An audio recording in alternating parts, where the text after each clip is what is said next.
What's up, boss dons? Curtis Dondino, and today we're back with more fashion news. And in short, right, I just wanted to let you guys know that I am really enjoying these new videos, this new series of just giving you guys information. I'm like constantly tapped into like what's going on in fashion. I'm gonna say post-pandemic, just because I consume a lot of fashion content on YouTube, you know what I'm saying? So it's like when I come across shit, it's like I need to share that to my audience, but more detailed and refined to what they care about. So we're gonna start off, right, and we're gonna talk about something a little odd, right? A little odd. Because also we all need cool pictures, so museums are always worth it, and fashion history, fashion information is always cool, right? Damn, that was a lot to say in a minute, right? Okay, so Mugler has an exhibit. I believe it's called like Couturisme or Couture something. Couturism. Maybe that's what it is. I don't know, but I'm sure we're all familiar with Mugler's designs. We're seeing a lot of Mugler, but not like the couture stuff recently. But what I say all of this to say that this exhibit is finally has touched down in, I believe, America. I think this might be the first exhibit that they've done in America. Exhibit has over 100 pieces shown, some things from the archive that have never been seen before, runway pieces, one-of-ones. I believe it starts November 18th and ends May 7th, 2023. Tickets for this exhibit are available on Brooklyn Museum's website. And if you are interested in attending this exhibit, I also want to mention that they have Virgil Abloh's exhibit there as well. We have, and by the way, I just wanted to say that Mugler is one of my favorite designers, from the shows to the clothes to the storyline, just everything. Even like a lot of the ready-to-wear stuff is super cool, and he always has like, he always had a futuristic, I feel like, voice, and I kind of like live in that, you know, like that's where I would, you know, that's how I would like to design. Next up, we have Burberry times Minecraft, but this time Xbox is also included. So they're releasing, I think, 50 custom Xboxes with like custom boxes, custom controllers with the Nova check, which is like the Burberry check, you know, the baby shower print. And yo, when I tell you I'm so excited for this, not even because I play Xbox, I just think it's so tough when like gaming and fashion and all of that shit combined. So I'm excited to see this, and oh my god, the PlayStation. The Xbox design might be a little bit of the one. The Xbox design looks super cool. The controller looks cool. The box looks cool. And the weird thing about it is, I believe these aren't necessarily for sale. I think that these are something that you can win. All you have to do is sign up to win, I believe. So I'll probably try to check that out, and you know, hopefully I'll sign up and hopefully I'll win. And if I win, I'm selling it, man. I ain't gonna lie to you. I don't play games, I'm selling it to you. And so next we have another brand that did a collaboration with Xbox last year in 2021. Actually, I think it was November of 2021. Gucci. And if you look at their Xbox collab, it was pretty cool. Honestly, I think it tops the Burberry one. But they've done a new collection where the GG kind of means Gucci game, or good game, I believe it is. And you know, because that's what everybody says, good game. But that's what the G stand for. I think that was a cool play on branding. And the collection is supposed to be like a celebration of the world of gaming, and then I guess them kind of taking up that space. I know in Roblox they have like their own Gucci town, and I think it's something called the Gucci Garden and something like that, which makes sense because, you know, flowers and Gucci is synonymous. But the collection had dropped a couple things. Like we got slides, we got bags, we got maybe like a short set, a couple of things. And I love the colorways. So like basically we got like iridescent like backgrounds with like orange G's with like outlines of like green and then blue. So it's really cool. The prices aren't really anything over what Gucci usually charges. Some of the stuff I do think is kind of overpriced. Like they got like a good game tote that's like $2,700. The short sets, $1,400 for the shirts, $1,150 for the shorts, and in some cases $1,200 and $980 for the shirt and shorts. They got like a hat, some slides. The slides are cool. The slides are $450 though. I think that's pretty expensive for a slide. It does look like it has a sneaker bottom. but they aren't really cool enough. My favorite thing of the entire collection would be the shoes, and I'll talk more about them in my sneaker news video, but we won't do a first look video for them because it's not really worth it. But I just really love the colorways of everything. Okay, so in other news, Drake's Nocta, his Nike collab, or like his Nike brand, is teasing more stuff for like something called a street uniform, right? So they got like these tracksuits, these sweatsuits, some cool stuff, right?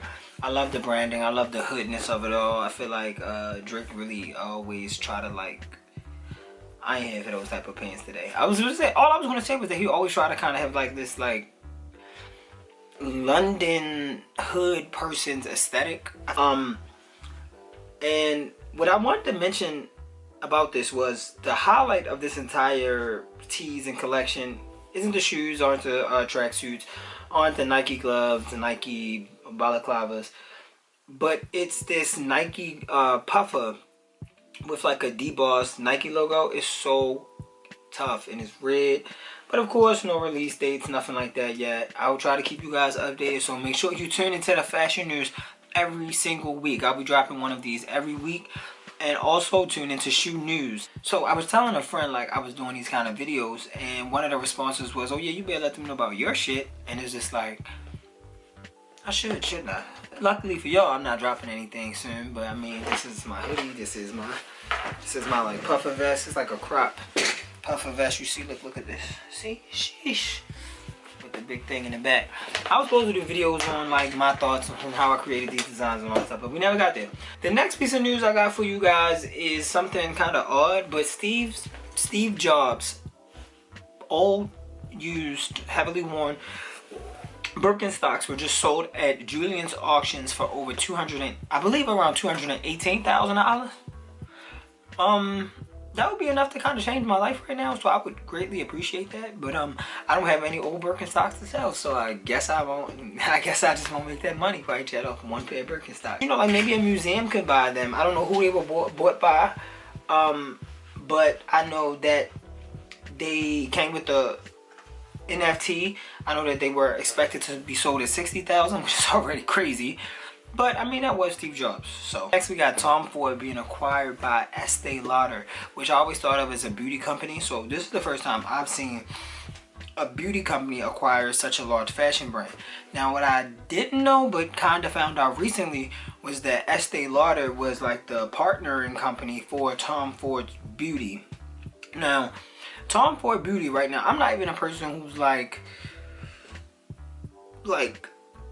familiar with the makeup space, but I know that he has very expensive makeup, right? So I could assume that they make really great money, and I'm kind of sure that they probably have great products, because Tom Ford is just one of those people. Like, if you look at like his designs, I mean, like we all know what he did for Gucci, but if you look at a lot of his stuff, it always seems as if he kind of focuses on like a quality suit over like a crazy design. Ford was acquired for $2.8 billion. Now I'm not sure if he'll remain a creative director or whatever that situation is. I'm not sure like how much ownership that he may still have or what he may be a part of, but I do know that the Kering group, which owns like Louis Vuitton, that owns Gucci, Balenciaga, Bottega, I know that group was trying to acquire him before, but it's funny because he used to work for the Kering group. Speaking of like brands doing big shit, Louis Vuitton is supposed to be opening up a luxury hotel. Now, when these brands open up hotels, I'm always so scared of like what the pricing will be. Okay, so next up we got something really cool if you love architecture, right? And just like aesthetics in general. And by aesthetics, anyway, Balenciaga opens largest US flagship store in Miami. This in general, because they're always so inspiring, and if the people that work at the store are cool, then you could get dope pictures there for like, you know, some of Miami viewers or whatever, right? So the store is already open. I can give y'all the address. Let me find the address. It's 151 Northeast 41st Street. Yeah. So the store has like this really dark look. I believe they're taking on Demna's like design theory in general, but which is kind of like this raw architecture, like distressed, decomposed, what is life if it isn't being lived kind of aesthetic. So we got some backlit lights. We got a lot of loud black. We got like cracked floors. We got like what looks like some type of resin epoxy just creeping under the floors, like in this pool of black blood, cement walls. It reminds me a lot of like the Rick Owens stores, but just a little darker, like that subway tile, but it looks like it has like some corrosion, which looks like they probably just dripped some paint and like smeared some paint on it to give it like some wear. But it really looks cool. It looks futuristic, but also like post-apocalyptic at the same time. And that's something to appreciate. Can't wait to check that out. Next up, we got Dapper Dan, and he is collaborating with Gap again for another Gap hoodie.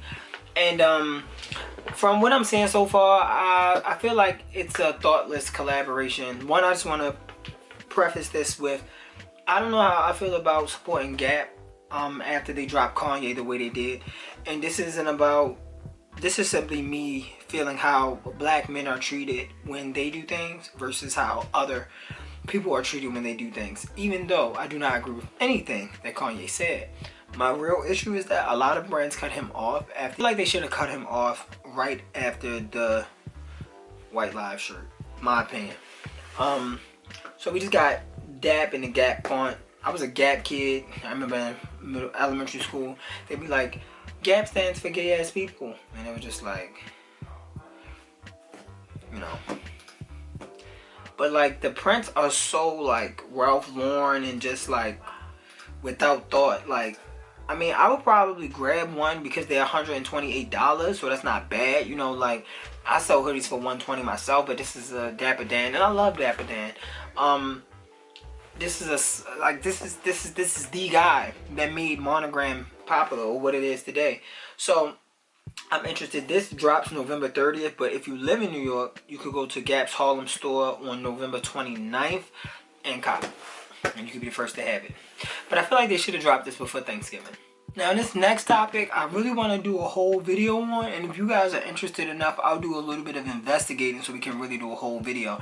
A whole video would probably entail maybe some personal accounts of people receiving stuff from StockX, but in short, StockX is removing their verified, authentic tags from product listings, and instead is now putting something saying, I believe, StockX verified, which much that legally you aren't held to certain standards. Because if I buy something and you say it's verified authentic, and that's kind of like what the messaging on your website says, and then it's not authentic, and then you say, hey, I thought it was authentic, we verified it, and that's just what we thought, we made a mistake. You can't really, your mistake though can now cost you, because now I have justification for taking I don't want to say suit, but more so like I got justification to raise a problem on this. You know, they have a lawsuit with Nike that's been ongoing, and I think that's probably why they changed this. And I think I'm reading that they also changed, I believe Nice Kicks reported, StockX removes all claims of authenticity from their product pages. But let me tell you why this does not shock me, because I've been doing YouTube for years now, right? It's so easy for someone to make that mistake and assume that sneakers are real, because it's not hard to get like near perfect replicas. That's why I really don't trust the resale market. I've done videos on this briefly, but I think we need to get into that more. And because I feel like this video is getting a little lengthy, I'm gonna try to breeze through some of the other ones. So Diesel dropped the new holiday collection. I just want to say the video was really cool. They play with a lot of proportions. Like, you know, when people go and see the Louvre, they kind of do like this. They like hold the top of it. Or when they go see the Eiffel Tower, they kind of like do like this, so it can look like they're holding it. Stuff like that. The clothes in itself are pretty cool, but it kind of looks like the same stuff. I'm not like, they got shirts for their sneakers are like $500. Like, that's pretty good. I should do a video like sneakers under $500 that are pretty cool. Nike's Swoosh. Swoosh has been a while. This is the one, and that's like a Web3 platform. Where Swoosh Web3 platform is a app where you can collect digital sneakers. I think you can also design some. I think they're gonna have community challenges where you can win royalties for the sneakers that you design. I know this is Nike's 50th year in business, and I know they recently acquired the NFT platform RTFKT, which is like a fashion NFT brand. So I think you can sign up now. They launched their first digital collection in 2023. But what's really cool to me is that I think you will be able to wear some of these designs in other video games and other meta worlds or whatever the case may be. Aleali May, I think that's how you say her name. She dropped a new brand called Mayde Worldwide. It always shocks me when people who dress like really well release collections and make like really simple stuff. But I'm sure she has a great reason behind that. Everything was actually like a cobalt blue, which was interesting, like just in the sense of her taking that route. And also, I think everybody needs good basics, so I think that's where I think her mindset lied. I didn't see a promo video, but I do know that the website and the photographs of the website look really cool. I love websites that have videos on them when you go on them. That's how my website is. As far as pricing goes, it's pretty basic, like, you know, tanks, bras, $50-$60, hoodies about $150. And I feel like this is the perfectly priced small brand clothing. I mean, I don't know her access to money and resources just because she's like super big, but I know when you're small or you're starting off something and you're funding everything, assuming that she is, you have to have these price points where they're affordable, but they're also at a place where you actual profit so that you can build your business, especially because I know she has the dopest aesthetic, so she has to do like dope aesthetics and stuff like that, like like videos and stuff. Bottega is releasing a $10,500 bag, right? Bottega's prices have been rising anyway in a lot of their items, which is kind of cool and kind of bad. Cool because you always want exclusivity, but you don't want that at the cost of things that aren't necessarily worth it. I've had bad experiences with Bottega in terms of quality, but a lot of people don't. You know what I'm saying? I think what I got from them is like a padded corset bag, padded cassette. You know what I'm saying? Like the men's padded cassette bag, not like a leather woven bag, which is their specialty. But this bag is like it's called the double calamaro, and it's a bag of 2 halves, so it's like one in the front, one in the back. It's a really cool bag. I think that they're showing guys with it, but I think it'd be cool for women or whoever, honestly. And the thing is, it's saying it's only one left, but I don't really believe that because it's been one left since I looked at this in the barbershop like 3 days ago, so that's a lie probably. But I don't know, maybe people just not buying $1,100 bags. I don't know. So, and this right here is probably one of my favorites. That's why I kind of saved it for last. So, the JPG 90 Cyborg collection is kind of being reinvented. So, if you watch The Fifth Element, which I've never seen, but we know that was designed by JPG, and like the costume design was done by him, and I believe the collection was from 1996, and it was called like Cyber Baba, and 1996 is Les Amazones. So those are like 2 collections that this is referencing, but they got so much cool stuff, and a lot of those prints that we see the wholesale brands just trying to like take complete control over. I clicked on the website not too long ago, and everything, a lot of stuff was still available. What bothered me though was the fact that the jewelry, which was really cool, they got like this necklace and it's got 2 big balls like pearls, but it looks super futuristic. Those are gone. But a lot of the JPG stuff, like the dresses, and I need to put it in US, but like, I mean, the stuff is pretty like inexpensive, and it's so crazy because on their website they got somebody on the treadmill, and that's how I do my unboxings now, so that's crazy. Also, before we go, I just want to say that Loewe dropped a spring summer 23 pre-collection, and we're gonna check that out in the full video. But I do want to just say that I seen some really cool stuff there, so that's pretty much all my fashion news for the week. I hope you guys enjoyed this video. I hope that you guys were just as shocked by the SteveJobs sandal selling for over $218,000 like I was. Too much hasn't happened. I'll be sure to include some more interesting stuff in my next one. the thing about this is I can't really record in advance because new stuff happens every week. I do want to look at the screenshots in my phone and maybe add some other stuff in. But in the meantime, I just want to say, if you enjoyed this video, if you enjoyed this type of content, be sure to like, comment, subscribe, all of that good I just left New York. I went to see the 200 Trunks exhibit. That was really cool. Check out my TikTok for that TikTok. And yeah, that's pretty much it, y'all. I hope you guys enjoyed this video, and be sure to check out the fashion news next week. I want you guys to check out my sneaker, what I said I was gonna call it, shoe news of the week. So yeah, all that. Love. Stay in touch with me. Godspeed.